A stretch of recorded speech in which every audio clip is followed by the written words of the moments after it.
diabetes in the pregnancy.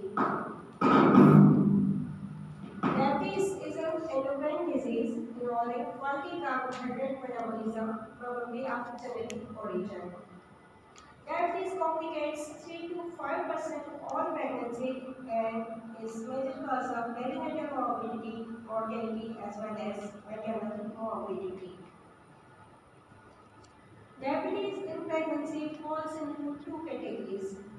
Gestational diabetes mellitus, any degree of glucose intolerance with onset of first recognition during pregnancy.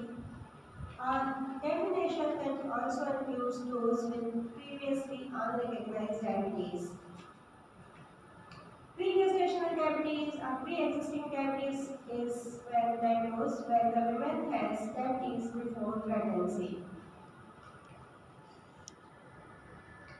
Types of diabetes: type 1 diabetes, that is absolute or near absolute insulin deficiency due to autoimmune destruction of pancreatic beta cells. Typically present before the age of 20 years and only 10% of residual values are affected. It's not associated with obesity and accounts for 5% of diabetes outside pregnancy, but approximately 50% of women of childbearing age.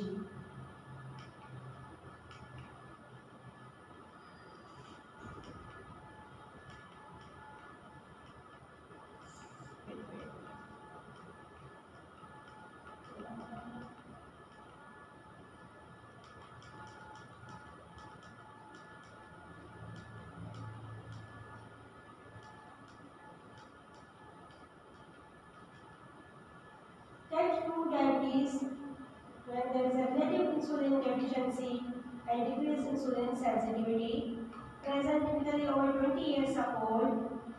Approximately 60% of having a child first degree relative are affected, is strongly associated with obesity. It accounts for approximately 90% of all diabetes outside pregnancy, approximately 50% among women of childbearing age.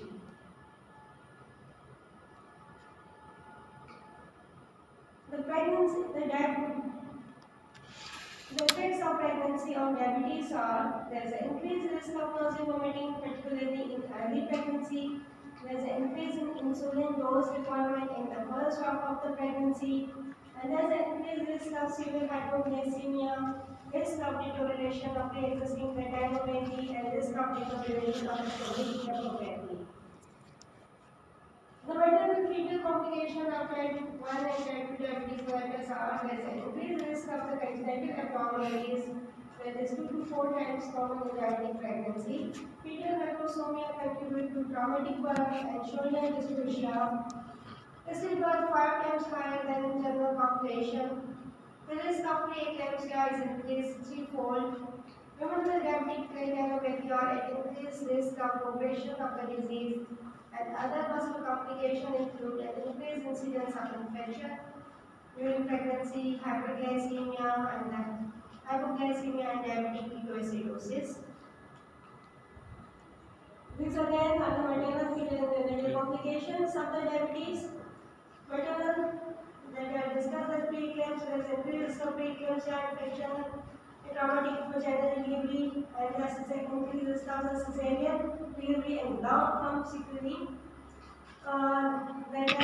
Diabetes in the later, increased risk of diabetes in the later life. And there's an increased risk of growth abnormalities, and there's increased risk of the polyhydramnios, and increased risk of the fetal device having and death. These are the neonatal complications.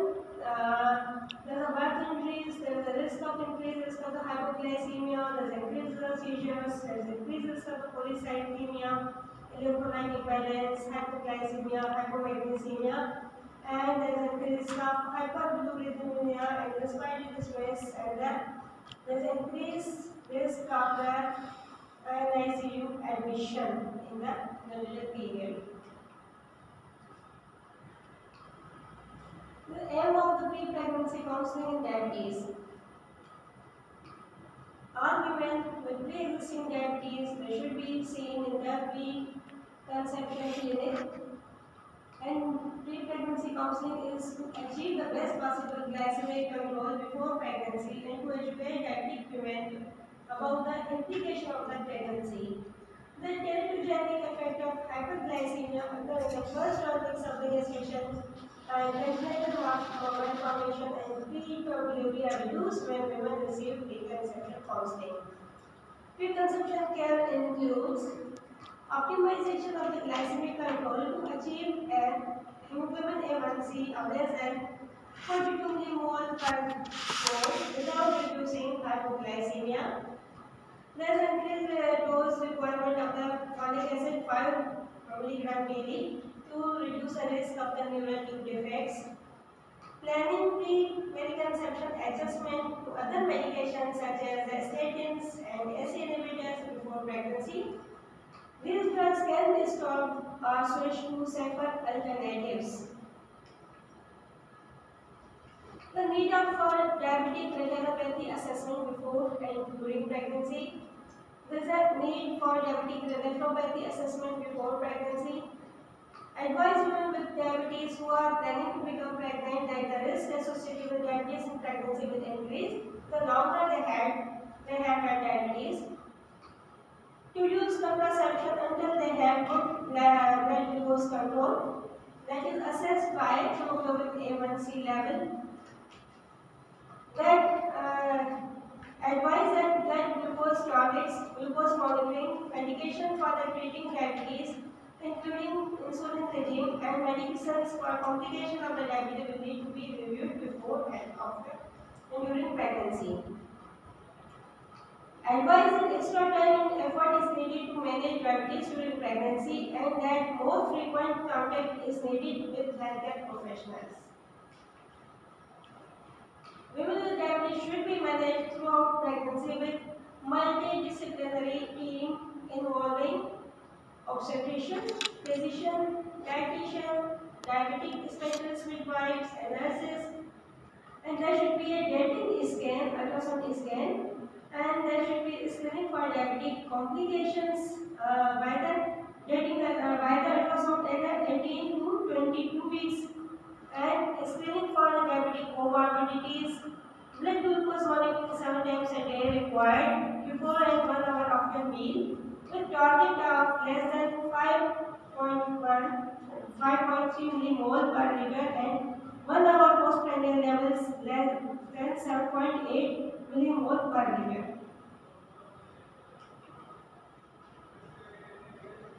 Women should be educated regarding diet. Their diet should contain 40% of the fat, 40% of the protein and 20% of the carbohydrate. Use of oral hypoglycemic agents such as metformin, insulin adjustment for hyperglycemia and management of the hypoglycemia. Women should be screened for the congenital abnormalities, educated regarding timing and mode of the delivery, and in the postpartum period, adjustment of the insulin dose, breastfeeding and contraception. These are the risk factors for the gestational diabetes mellitus. Gestational diabetes mellitus is that occur or recognized during the pregnancy. Assess risk of the gestational diabetes using risk factors in a healthy population. At the booking appointment, check for the following risk factors. When BMI greater than 30 kg per meter square, history of GTO in previous pregnancy, the history of previous macrosomic baby that is greater than 4.5 kg, the history of the family history of first degree relatives with diabetes, ethnicity, that is family origin with high prevalence of the diabetes. And gestational diabetes mellitus is diagnosed by 75 gram OGTT in the women with oral glucose tolerance test in the women with risk factors using the following criteria: fasting blood glucose equal or greater than 5.6 millimole per liter and or 2-hour blood glucose greater than 7.8 millimole per liter. Further, if it's normal, then further 2-hour OGTT 75 gram 2-hour OGTT is done at the 24 to 28 weeks of the pregnancy. p.m. Explain to women with gestational diabetes that about the implication both short and long term of the diagnosis for her and her baby. That good blood glucose control throughout pregnancy will reduce the risk of fetal macrosomia, trauma during birth, induction of the labor and a cesarean section, and neonatal hypoglycemia and perinatal death. Teach women with gestational diabetes how to self-monitor their blood glucose. Use the same capillary plasma glucose starting level for women with gestational diabetes as for women with pre-existing diabetes.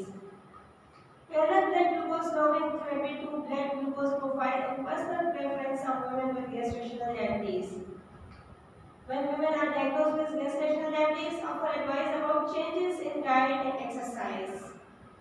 Advise women with gestational diabetes to eat a healthy diet during pregnancy and to switch from high to low glycemic index foods. Refer all women with gestational diabetes to a dietitian. Advise women with gestational diabetes to exercise regularly, for example, walking for 30 minutes after a meal. For women with gestational diabetes who have a fasting plasma glucose below 7 millimole per liter at diagnosis, offer a trial of diet and exercise changes. If blood glucose targets are not met with diet and exercise changes within 1 to 2 weeks, offer metformin. If metformin is contraindicated or unacceptable to the women, offer insulin. If the glucose targets are not met with diet and exercise changes, this metformin, offer insulin as well.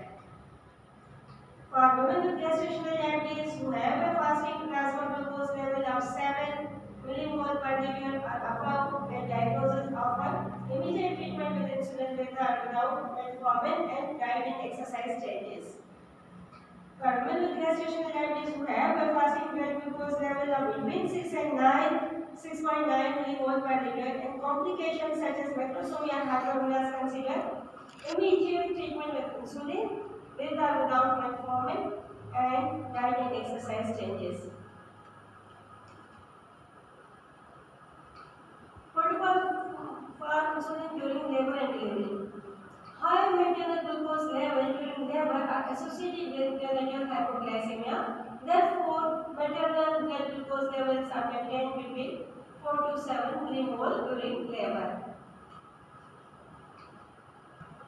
Cesarean section is done for the normal delivery. Vaginal delivery is not contraindicated, and cesarean section when done is usually done after the 39 weeks of the gestation. In the postpartum period, adjustment of insulin dose is required because insulin requirement dropped to below pre-pregnancy values following delivery of placenta. Women are encouraged for the breastfeeding, and contraception postpartum is also a time when contraceptive advice should be offered.